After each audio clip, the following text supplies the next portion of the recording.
नमस्कार, कशिश न्यूज में आपका स्वागत है। मैं हूं अनुराग। खबर बड़ी है क्योंकि 7वें चरण की शिक्षक बहाली जिसका बेसब्री से लाखों अभ्यर्थी इंतजार कर रहे थे, आज संभवतः वो घड़ी नजदीक आ गई है क्योंकि कैबिनेट पर नई शिक्षक नियुक्ति नियमावली पर मुहर लगने जा रही है।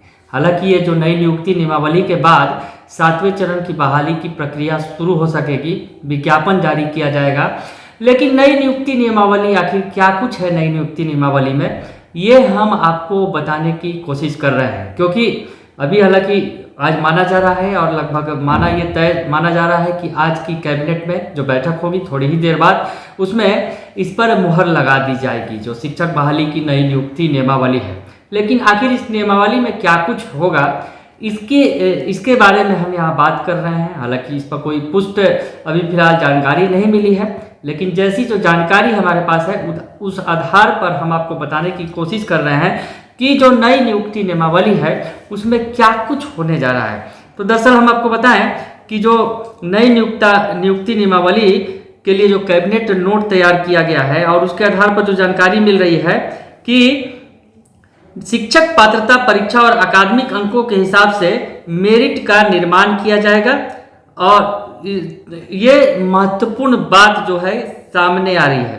हालांकि अभी अंतिम निर्णय लिया जाना है क्योंकि कैबिनेट की बैठक होगी और कैबिनेट की बैठक में ये चर्चा है, जैसा कि शिक्षा मंत्री प्रोफेसर चंद्रशेखर ने पहले ही कह दिया है कि कैबिनेट की बैठक में मुहर लगने जा रही है। उन्होंने नियुक्ति पर मुहर लगा दी है। तो खैर, अब जो ये नियमावली है, दरअसल ये नियमावली की वजह से ही जो 7वें चरण की बहाली की जो प्रक्रिया है शुरू नहीं हो पाई है। जो नई नियमावली है उसमें बहुत सारे बदलाव किए गए हैं, जैसा जो सूत्र के हवाले से खबरें आ रही हैं। सबसे बड़ी बात है कि जो प्रारंभिक शिक्षकों को लेकर उच्च माध्यमिक शिक्षकों तक के शिक्षकों, पुस्तकालयध्यक्षों, प्रयोगशाला सहायकों की नियुक्ति के लिए एक ही नियमावली बिहार स्थानीय निकाय प्रारंभिक माध्यमिक एवं उच्च माध्यमिक सेवा नियुक्ति स्थानांतरण अनुशासनिक कार्रवाई एवं सेवा शर्त नियमावली 2023। जी हाँ, फिर से एक बार आपको बता दूं कि अब जो पहले 4 नियमावलियां अलग अलग हुआ करती थी, पंचायत स्तर पर, उसका नगर निकाय स्तर पर और तमाम जो अलग अलग स्तर पर होती थी। लेकिन अब जो है प्रारंभिक शिक्षकों से लेकर उच्च माध्यमिक तक के शिक्षकों, पुस्तकालयध्यक्षों, प्रयोगशाला सहायकों की नियुक्ति के लिए एक ही नियमावली होगी। और जो बताया जा रहा है, जो सूचना है कि बिहार स्थानीय निकाय प्रारंभिक माध्यमिक एवं उच्च माध्यमिक विद्यालय सेवा नियुक्ति स्थानांतरण अनुशासनिक कार्रवाई एवं सेवा शर्त नियमावली 2023 ये प्रस्तावित की गई है शिक्षा विभाग की तरफ से।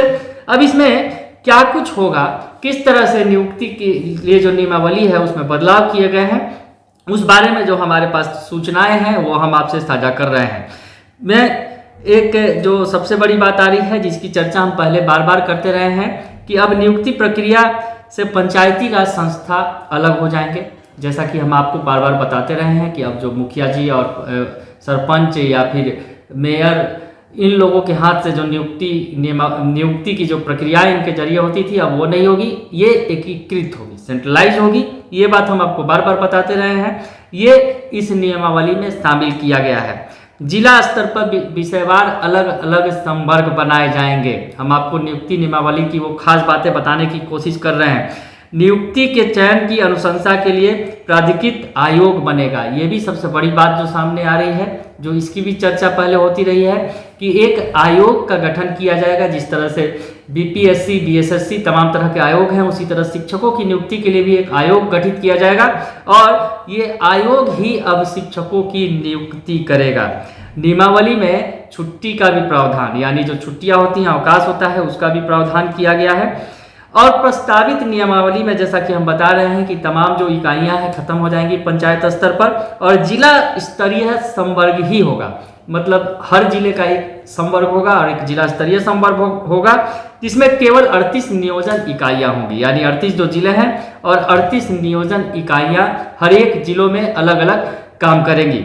तो हम आपको बताएं कि जिस तरह से नियमावली के लिए चर्चा थी कि ये जो 2 बातें लगातार चर्चा में थी कि पंचायती राज संस्थाओं से अलग कर दिया जाएगा और जो प्रस्तावित जो नियमावली में जो जिला स्तरीय ही संवर्ग होगा, यानी केवल जिला स्तर के आधार पर 38 अलग अलग जिलों में 38 अलग नियोजन इकाइयाँ होंगी।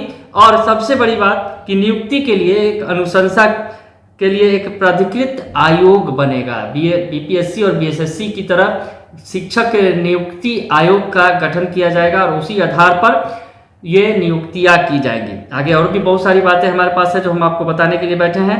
दरअसल इसमें जो है जो शिक्षकों के लिए शिक्षा विभाग की तरफ से जो सेवा शर्त, जो खास करके सेवा शर्त मायने होता है, जो शिक्षकों को कहीं ना कहीं उनके लिए महत्वपूर्ण होता है, तो सेवा शर्त पर जो है वो एक बेहतर तरीके से उसे तैयार किया गया है, जैसा कि बताया जा रहा है, जो खबरें आई हैं। आपको बताएं कि जिस तरह से शारीरिक शिक्षा एवं स्वास्थ्य अनुदेशकों के पद के लिए प्रावधान नहीं है, इसके लिए अलग से नियमावली प्रस्तावित की गई है। तो इस नियुक्ति नियमावली में जो बातें आ रही हैं कि शारीरिक शिक्षा एवं स्वास्थ्य अनुदेशकों के पद के लिए इसमें कोई व्यवस्था नहीं की गई है। नियमावली के तहत जो बातें सामने आ रही हैं कि विशेष शिक्षक प्रयोगशाला सहायकों की नियुक्ति के लिए प्रावधान इसमें प्रस्तावित किया गया है।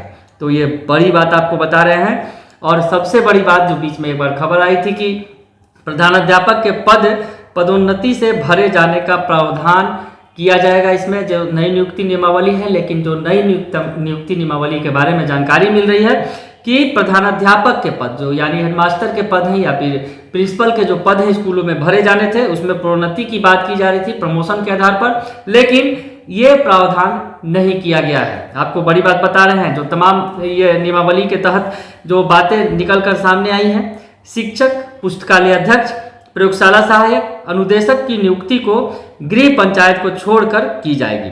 आपको फिर से बताएं कि शिक्षक, पुस्तकालय अध्यक्ष, प्रयोगशाला सहायक, अनुदेशक की नियुक्ति को गृह पंचायत छोड़कर की जाएगी। इसमें दिव्यांग को अपवाद माना गया है, तो गृह पंचायत में उनकी बहाली नहीं होगी। ये जो तमाम बहालियां नई नियुक्ति नियमावली के तहत जो होंगी शिक्षक, पुस्तकालय अध्यक्ष, प्रयोगशाला सहायक, तो उसमें गृह पंचायत उसमें शामिल नहीं होगा, यानी गृह पंचायत में उस शिक्षक को नौकरी नहीं मिलेगी। अगर शिक्षक जो पहले से अपने घर में जो नौकरी कर रहे थे, नई नियुक्ति नियमावली के तहत गृह पंचायत में उन्हें नौकरी नहीं दी जाएगी।